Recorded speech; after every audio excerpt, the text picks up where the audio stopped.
How's it going, everybody? Chris Cards back through the mail Monday. 6 returns for you today. Our first coming to us from Tampa St. Pete.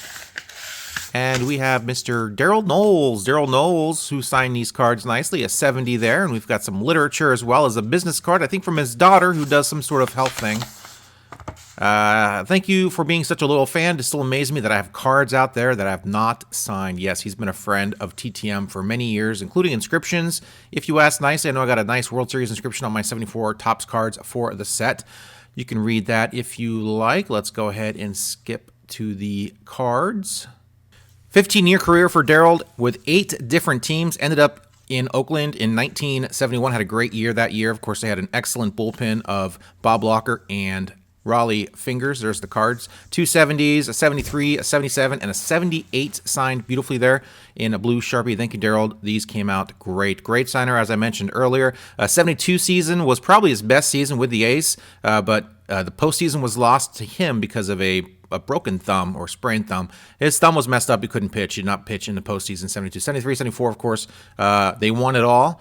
73, 74. 74 did not have a great year, of course. In Alvin Dark's biography in 1980, or autobiography in 1980, said that Knowles was not happy with how often he was used. He wasn't very good in 74 and did not appear in the World Series at all. Requested to be traded, and of course they didn't trade him because Alvin said nobody wanted him. So there's that contentious relationship with Alvin Dark at the time. And of course, maybe he was right. Maybe if they used him more, he would be more productive. And of course, they shipped him off to Chicago after the 74 season, along with Bob Locker and Manny Trio for Billy Williams. And actually, he took over the closer role in Chicago and did very well. So there you guys go. Daryl knows. Let's move on to return number 2.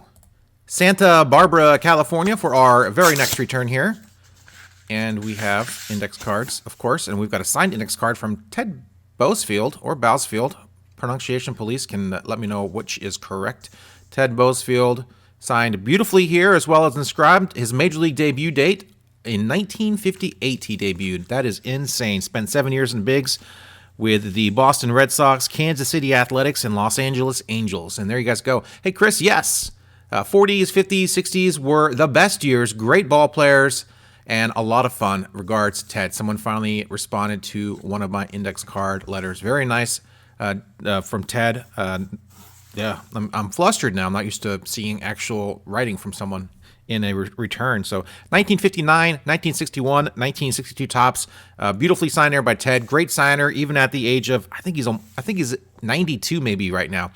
Member of the Hall of Fame, the Canadian Baseball Hall of Fame, elected in 1988 from British Columbia. He was in the front office for the Angels for a brief period of time after his playing career is done.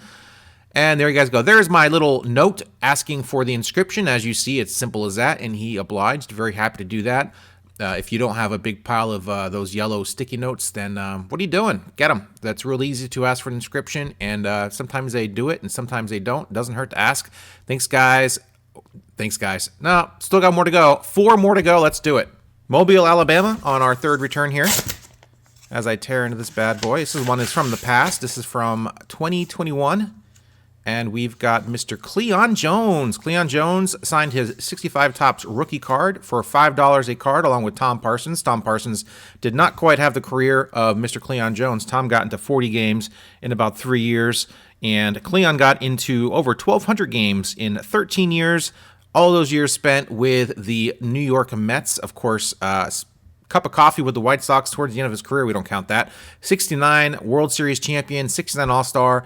He was a great signer up until about 2022, the end of 2022 when I got this back. And after that, it dried up. 2023, no successes that I've seen for Mr. Cleon Jones. He signed for $5 a card pretty regularly up until then. Your mileage may vary. Proceed with caution when sending out to Cleon Jones. Very nice to get these 2 cards back signed, and happy to find them because I knew I had them sent out. I just not know where they are. So there you guys go, Cleon Jones. Let's move on to return number 4. Nashville, Tennessee, our next return. And we have index card signed by Mr. Jerry Bell. Jerry Bell, pride of Rhodes College there in Memphis, Tennessee, home of Jeremy Blanchard. And of course, Memphis Wrestling, Jerry the King. We got a 74 Topps and a 73 Topps card signed beautifully here by Mr. Jerry Bell. Looks like they used the same photo. Come on, Topps, get your stuff together. Fanatics would have never let that happen. And we've got Jerry Bell on a minor league card as well there in the middle. Nice return from Mr. Jerry Bell. Have I said his name enough? Have you guys remembered his name? I'm sure I could say it a few more times before the end of this little clip. And of course, 1969, he was drafted in the second round by the Seattle Pilots, but of course made his debut with the Brewers because, of course, the Pilots were only in Seattle for 1 year before becoming the Milwaukee Brewers. There's his information right there on the screen in front of you. And nice return. Got a 74 Topps card signed for the set. By the way, I did put out an 87 Topps update set yesterday, a video yesterday afternoon. So check that out if you haven't seen it already. 10 cards went in there. And there you guys go. Jerry Bell, let's move on to another return. How about the next one? Let's see. I think we're on number 5. We are staying in the South with our next return from Columbia, South Carolina. And we've got index cards cradling our precious cargo of Mike Anderson. Mike Anderson, former first-round draft pick, 6th overall by the Filthies in 1969. Another 1969 draft pick right here, back-to-back. Mike Anderson here, 74 Topps card signed for the set, somewhere in here. 78 Topps card signed right there, and there is a 74 Topps card signed very nicely. Spent the majority of his 9-year career as a right fielder for the Philadelphia Filthies, and awesome return from him. Nice blue Sharpie.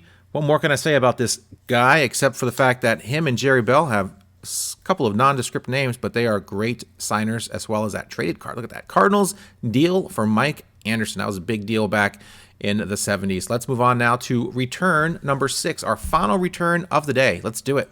All right, Boston, Massachusetts, our final return on this week's Through the Mail Monday. Thanks, guys, for watching. Appreciate it.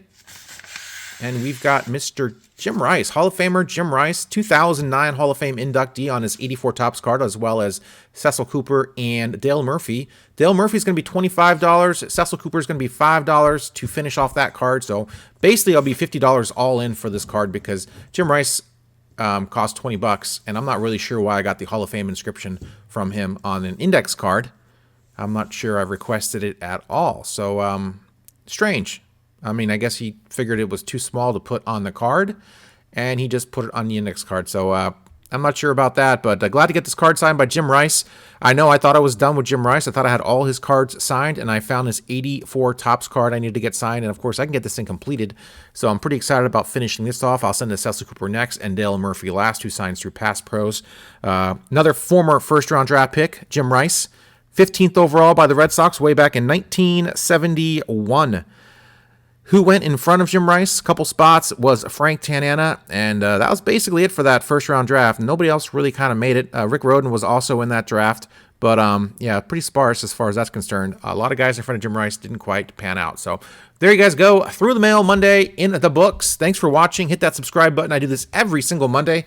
Have done it for the last 261 out of 262 weeks in a row. I missed that 1 week, of course, and I punish myself for it every week because now I have to always denote that I'm not quite on a perfect streak, but I'm going to try and keep that high posting percentage up for as long as I can. And hey, it's almost the end of January, which means it's YouTube Sports Card Hall of Fame season. Something I don't pay too much attention to until people start voting, and then I'm like, hey, someone voted for me. Thanks, of course, to John P. Collects Cards, indeed he does, and Midlife Sports Cards, as well as comment for egg, for voting for me for the YouTube Sports Card Hall of Fame. Poorly represented by TTMers, of course. Reindeer Studios is in there. That's about as close as we can get. He does all sorts of stuff. He's way too talented, actually, to just be known as a TTMer. He does all sorts of unique stuff at his channel, so check him out, as well as John P. Collects Cards and Midlife Sports Cards, hopefully future members of the Sports Card Hall of Fame. It's a grind, though. You got to do this for a couple years, I guess, and but as long as you're still having fun, my advice to all those out there, keep doing it. Keep it up. I had a great time this week. I posted 3 videos. It's been months since I posted more than 1 video a week. And I posted my 1987 Topps update video. And I also posted my private signing return video. So I was feeling my oats this week, perhaps boosted by the fact that I had a couple of nominees for the YouTube Sports Card Hall of Fame. And I need to put out a video and nominate a few people, of course, TTM Troy and a few other guys that deserve to be in there as well. But it's kind of an underrepresented part of the YouTube Sports Card Hall of Fame, which It's an eye roll for some, of course. People get irrationally angry over it still to this day. I think a lot of that had to do with the tone. Mike, aka Baseball Collector, set when he came up with the whole thing. Probably rubbed people the wrong way with some of the things he would say. Probably just not intentionally, just came off that way. And I think that's where the rift came from. But ever since handing over the reins to Jake at Legends Never Die, I think it's been a pretty good rehab for the Hall of Fame in general, the YouTube Sports Card Hall of Fame in general. And thankfully, I don't think it's taking itself as seriously as maybe it used to when Baseball Collector was, inducting all of his buddies in there. Whoops. Oh, sorry. Did I say that out loud? I meant to think that, not say it. But yeah, it's a great way to find new channels. It's a great way for other people to, of course, see what else is out there in the world because they got their own viewers and they got people to watch their videos, and they might be open up to other channels that they didn't even know existed. And the YouTube algorithm, no one has quite figured out since the existence of the YouTube algorithm, so people really don't understand how things work as far as what gets suggested to you and what doesn't get suggested to you. So, I mean, I'm getting shorts of like these families that have their kids dance all the time. Like, I don't know how that happened. I'm not sure what happened. I feel like I should be on some sort of FBI watch list when these things pop across my feed, but it's not sports card related or like Jethro Tull videos or anything like that. I'm not quite sure how it happened. That's how the algorithm works for me. And then, of course, they'll show something totally random that I'll love, like, hey, this happened in 1983. We thought you'd be interested. And I'd be like, spot on. That's great. But other stuff is just a big head scratch. So where the algorithm fails is where we succeed as a community and letting others know who's out there and what they're doing. Of course, It Cometh an Egg put it very eloquently on his YouTube Hall of Fame video that he posted of last week. Check that out as well. Check out his channel. He's always got great stuff. So, and you can actually go to the YouTube Hall of Fame website to see who was previously inducted. I will put the link in the description down below, as well as the channels I mentioned earlier. And that is it, my friends. It is time for me to wrap up this video. Thanks for watching. Hit that like button. I'm not sure what it does at all. That's fine. Comment if you would like. I love reading comments, and I like commenting and responding to comments. What else? That's it. All right, guys. See ya. Egg. Cometh for egg.